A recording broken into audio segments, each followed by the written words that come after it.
favor, quais são as condições imprescindíveis para o Brasil voltar a crescer? Olha, eu acredito que, bom, passada aquela fase ali de construir o alicerce, né, são 3 pilares principais. A primeira, melhorar o ambiente de negócios. A segunda, capital humano, e que é a qualidade da nossa educação, qualidade da nossa mão de obra e a abertura econômica. Não tem assim uma bala de prata aqui. A gente tem que avançar em alguns pilares. Uns eu acho que tem que dar maior ênfase, né, tem que ter um senso de urgência maior. Outros você tem que fazer de forma mais lenta, mais cuidadosa. Por exemplo, quando a gente fala em abrir economia. Abrir economia é essencial porque ela acaba sendo um estímulo para a inovação, é uma forma de ter acesso a tecnologias, insumos mais sofisticados, estimula o setor privado a realmente inovar. Mas não é uma coisa que você pode fazer, enfim, de forma descuidada, rápida. Você não pode mudar regras de jogo de forma abrupta, senão o setor produtivo não aguenta. Claro que você tem que ter uma agenda, né, paralela de redução de custo Brasil, de melhoria de ambiente de negócios. Mas é um tema que eu acho que está na ordem do dia. Acho que é uma agenda que de alguma forma já tem sido aos poucos destravada. Acabamos de fazer, né, fechar um acordo com o Chile, por exemplo. Não quer dizer que ninguém está pensando no assunto, não quer dizer que ninguém está trabalhando nesta agenda. Precisamos acelerar, obviamente. Mas tem esses outros 2 pilares, que é ambiente de negócios e a questão do capital humano, e alguns pontos aqui eu acho que precisariam, de fato, um foco mais forte já no início de um mandato presidencial, e o próximo governo acho que tem uma missão importante nas mãos. Então, nessa questão do ambiente de negócio, eu estou me falando desse país difícil que é o Brasil, com regras tão complexas, com regras que... aí eu estou me referindo a regras tributárias, regulatórias, trabalhistas, felizmente diminuiu a complexidade, mas que tornam a vida do empresário um inferno, e toda essa complexidade, quer dizer, sempre agravada porque tem sempre portarias e regras novas surgindo. Então tem, né, como o Malan dizia, o passado é incerto, né, muita insegurança jurídica. Então, essa é uma agenda que eu diria precisamos avançar rapidamente, e um candidato natural a ser prioritário aqui é a reforma tributária. A reforma tributária, muitas vezes as pessoas acham que é só uma questão de vontade política. Claro que é necessário capacidade de enfrentamento, claro que é necessário essa vontade política, mas é importante as pessoas entenderem que o outro lado do balcão, que somos nós, o setor privado, nós reagimos diante das reformas. Aquele setor que se beneficia de alguma isenção, de alguma exceção, alguma regra especial tributária, fala, não, mas vai simplificar e eu vou perder esse benefício tributário. E o setor reage.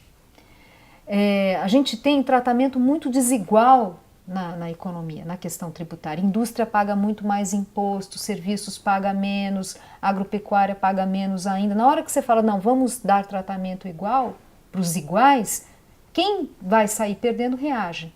Então é importante as pessoas entenderem que não é só uma questão de vontade política.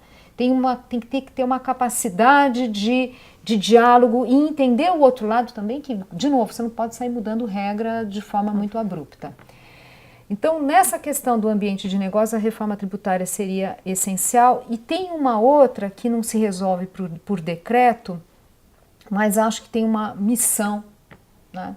Que acho que isso não está sendo falado, do ministro da Justiça, do futuro ministro da Justiça, para reforçar o diálogo com o Supremo, com o Judiciário como um todo, com o Ministério Público, o Tribunal de Contas, para reduzir a insegurança jurídica no país. Isso não está sendo colocado, e isso é uma pauta muito importante, essa capacidade de diálogo. E aí não é decreto. Você pode até fazer melhor, né, aprimoramentos regulatórios no país e tal, mas dada a complexidade da nossa Constituição, dada a complexidade das regras e nada que você muda da noite para o dia, esse diálogo é importante. Não pode um juiz de primeira instância suspender um leilão de não sei o que, de energia, por causa de uma razão qualquer. Então, essa é uma agenda importante. E, finalmente, eu acho que na questão, né, o terceiro pilar, que é a questão do capital humano, aqui também a gente precisa correr. Tem um ponto que o professor Ricardo Paes de Barros, que é uma grande autoridade, enfim, ele tem já há anos, né, ele vem alertando para isso. Hoje a gente tem o número máximo de jovens na nossa pirâmide social, são os carregadores de piano, né? Estamos já numa tendência aí declinante que coincide com o fim do bônus demográfico, e este grupo não sabe matemática e é analfabeto funcional uma boa parcela. É só olhar os resultados do PISA. A gente tem quem está na escola não está sendo preparado, e você tem ali os neném, que são ali 23% nos dados últimos do IBGE, dessa população entre 15 e 29 anos que são nem estuda, nem trabalha. E nem quer nada com a vida. Por quê? Porque a escola não prepara, evasão escolar muito elevada, evasão escolar que infelizmente é muito alta no Brasil comparando com a experiência internacional, e ela é perpetuadora de pobreza.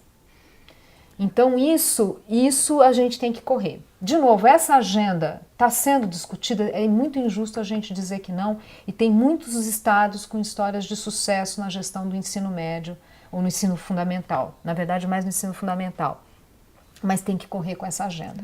Os indicadores do ensino fundamental, eles estão estagnados, né? A gente está gastando e a gente não está sabendo gastar direito.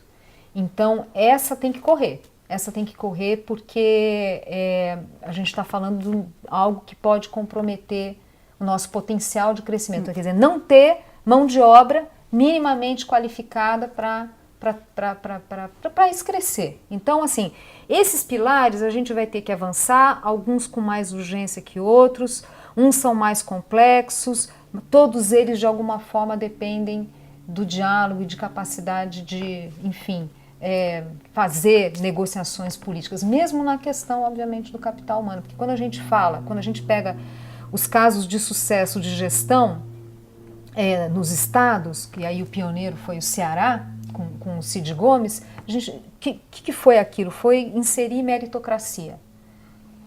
Brasileiro, a gente tem resistência a isso, não é brincadeira. É fácil falar em trazer mais meritocracia. É muito difícil aplicar porque, no fundo, você está falando em ter remunerações diferenciadas em função da capacidade de entrega daquele diretor, daquele professor. Implica você afastar aquele professor que, mesmo treinado, não consegue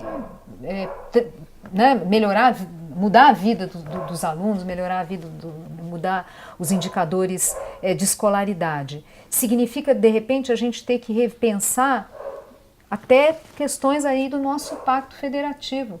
Será que não seria justo a gente transferir mais recursos para municípios e estados que mostram maior capacidade de entrega?